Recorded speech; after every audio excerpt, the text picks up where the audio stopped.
And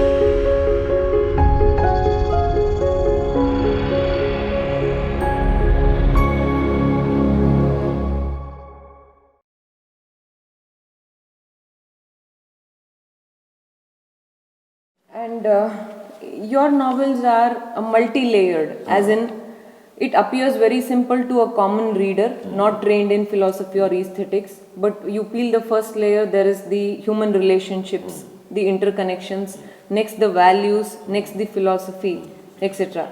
All these are, we find these ingrained. Are you satisfied with the reviews or the critiques that are done on your works?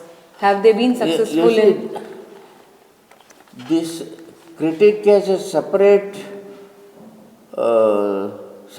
group was not existing in our country. There were Vyakhyanakars. For example, what is his name? Who has written Vyakhyana for Kalidasa's works. Just now I don't remember it. Anyway, there were Vyakhyanakaras. Critique is a concept which we have taken from the West. And many a time critics dominate the creative writer. And a critic thinks that he could make or mar a writer and so on and so forth. In my case, the official critics, uh, did not take my writings kindly because of certain certain personal reasons, etc. Maybe involving their ego or involving my ego. I have my own ego in the sense, why should I go and go and beg a critic to write good criticism on my good introduction to my novel, etc. Because by the time I entered literature, already I was a PhD and I had guided PhD, etc. I had my own ego. So this way, the critics did not take kindly towards my writings in the beginning. But educated readers started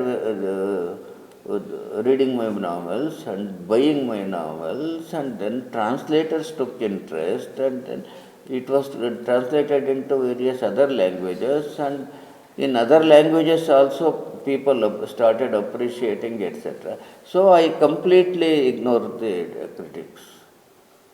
And a new kind of writers came to write about my novels. There are more than 40 books written on my novels. More than 40 books written on my novels. Many for their PhD thesis, many in other languages. Now, the coterie of critics in Kannada language, I have ignored them. But they are still, holding back. They are still holding back. So I am for, I have travelled a far distance, and these critics, are left behind. You often say that the work of art or literature does not bring about a change in society. I disagree with you, and I have an example of Avarna, one of your own works. Avarna did something that our history textbooks had not done, our spiritual gurus had not done what Avarna did. Truth was never uncovered like this. An author was not so courageous all the while. So, Avarna has brought about a change. Most importantly, Avarna has influenced the youth of the corporate world. So, there is an evident change because of Avarna, which has seen over 50 reprints in Kannada. So, is this not a change? Would you like to take back your statement that there is no change that a literature work makes? You see, I have used the word pure literature. In which context? See, remember one thing, for any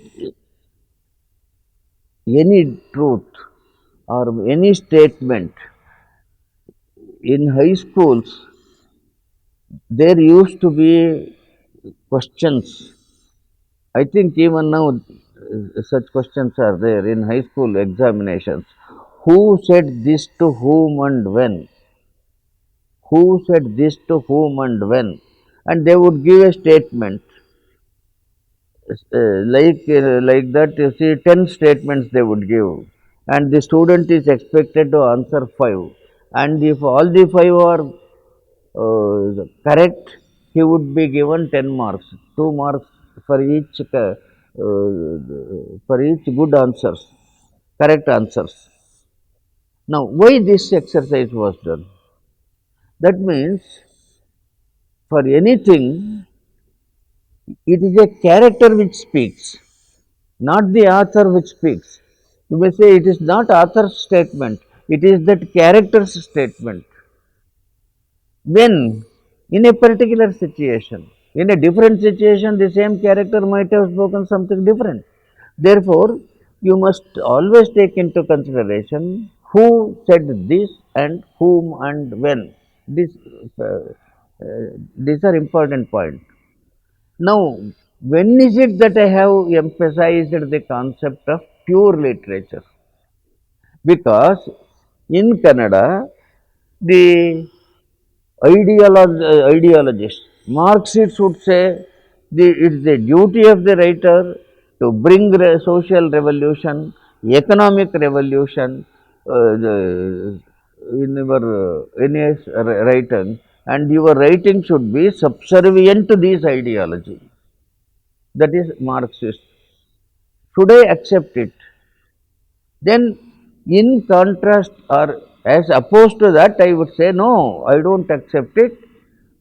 I want pure literature, not subject to any ideology. In the same way, feminist writings say that woman is, subject to all kinds of injustice, etc., etc. Because right from the Vedic period, woman is treated badly in Hindu society, and even now, woman is being treated in a bad manner, etc. You must write only this way and this way only.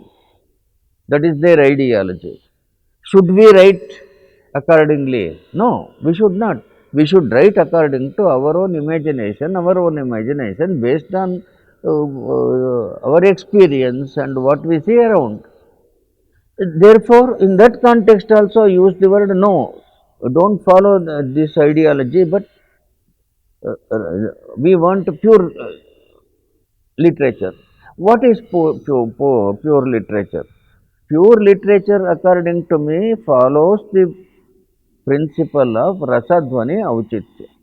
Now, anything, any experience which you write, following the concept of Rasadhvani Auchitya, it becomes pure. For example, you take love scene, etc. In the love scene, in which language love scene should be written and which language should be used. When you talk in a loose manner with your friend, you may use different language. But when you write, you have the responsibility to write the love scene in a symbolic manner with dhwani only, not a direct way of talking love using medical language. It's not that. So when you write the things with dhwani, it creates rasa, and that is real experience. I mean, real artistic experience.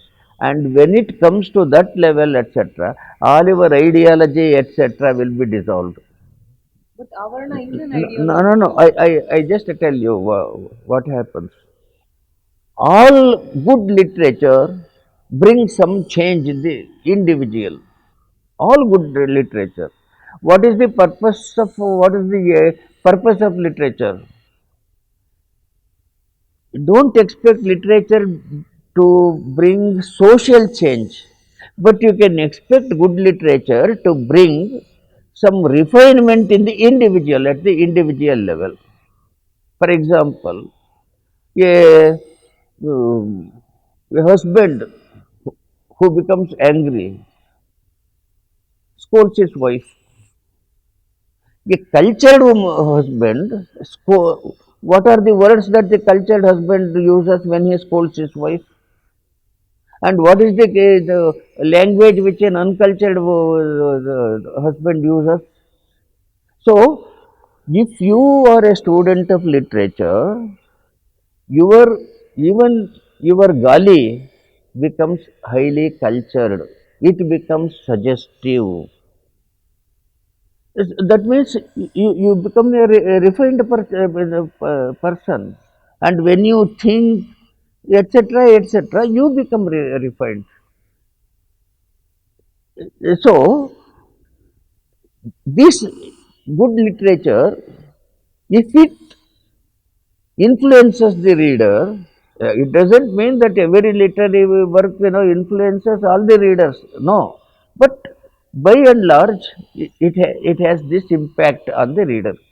Now, this kind of individual change good literature brings. It can bring, and it does bring, provided he is a normal individual. He or she is a normal individual. But not your don't expect a literature to bring en masse change. But these ideologists, the Marxists and others, etc., say by writing you must bring en masse change, and for that you must write in a particular manner. You must write in a particular manner. Then what happens? And it becomes a dictation to all the writers. Then all the writers have to write in a particular manner only. That means where is their creativity? It is an ideal theology rules or the government will rules. That is in the communistic government. Communist system it happens, and or in a dictatorial system it happens. But where is freedom for writing? You just take even in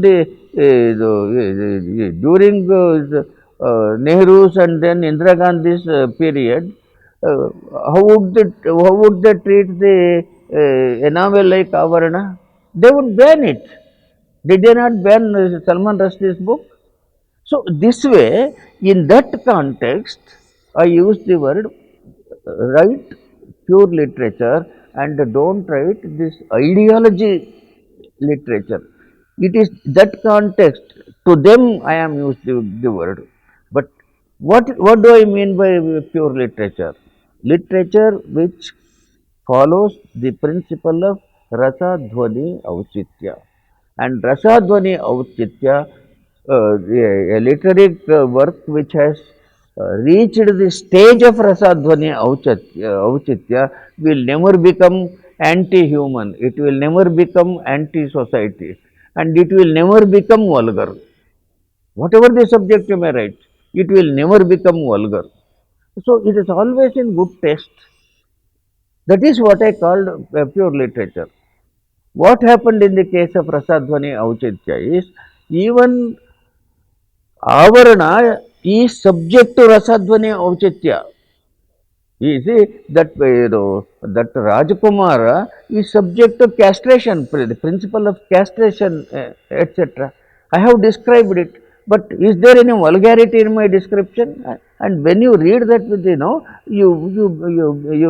you get a kind of pity and disgust. Disgust to that action. Not it is not your personal you don't personally become disgust, but disgust at that practice you become it. So it has reached the level of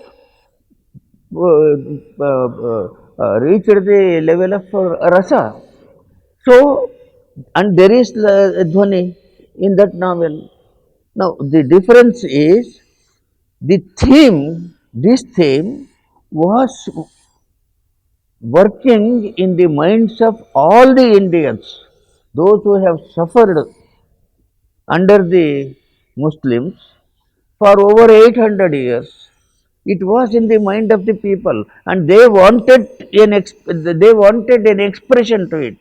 They wanted abhivakti for it, and this novel has given abhivakti to this common emotion from which our people were suffering, and giving abhivakti, they said, "Oh, Exactly. So this point was no, no, sufficient. no, no.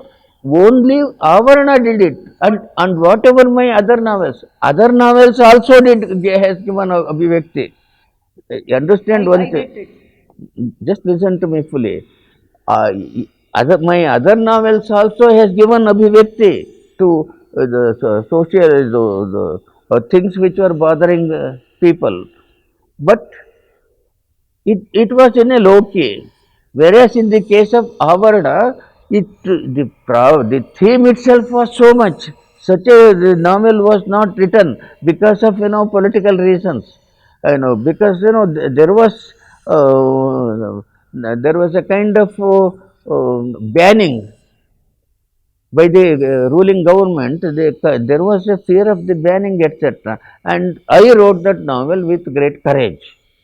So it becomes people felt those who read the first edition of the Avarana told their friends, etc., etc., read Avarana. They bought in tens and twenties of the novel, and then they presented it to one and all, and this way it brought a social change. That means writers became courageous enough to write on such themes. It did. It did do it because it is the theme. The same thing you don't expect in my other novels also. So, yes, it also did something. So, in the case of Parva, writing Mahabharata and reducing those characters to realistic characters also, it also did it. Again, it depends upon the theme.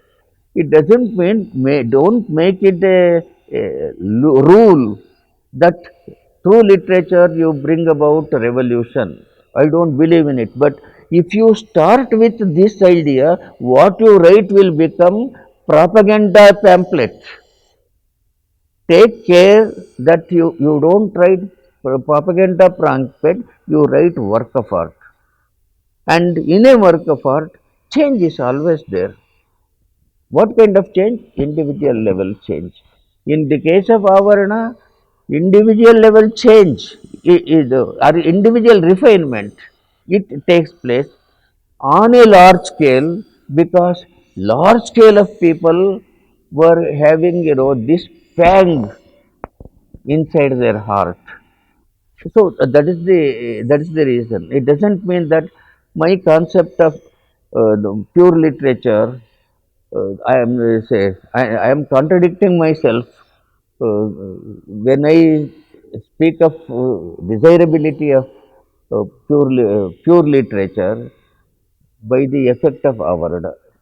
No, I was trying to intervene when you said it is Abhivyakti. it is. Abhivyakti.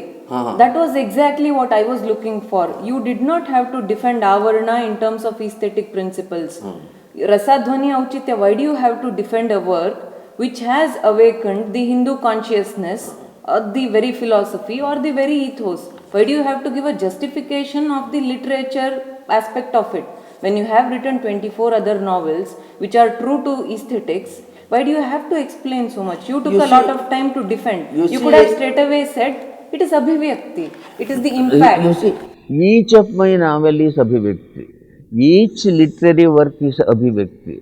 Now, when a theme comes to my mind, it is an Abhivakti. And when a theme comes to my mind and then it gives me some kind of an assurance that I could write a good novel on this basis, I jump at it.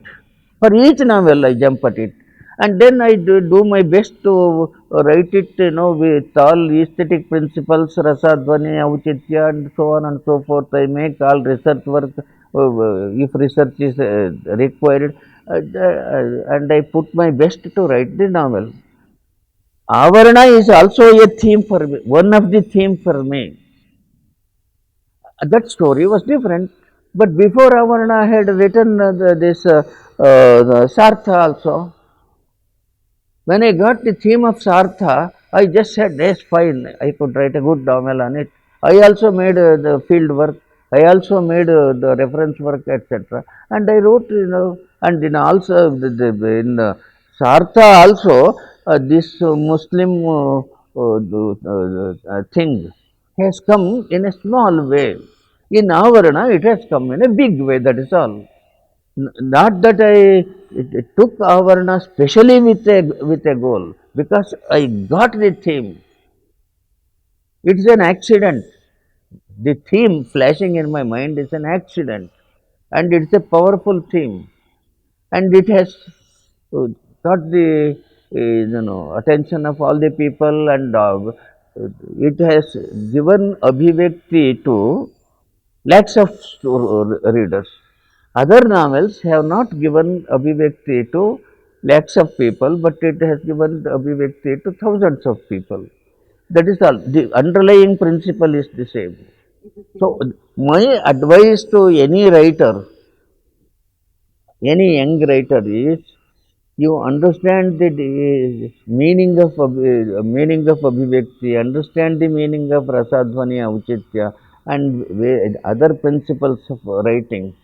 All these principles writing will tone down your raw emotion and transforms the raw emotion into rasa and subject to it. Otherwise, you write publish, this publicity, this thing.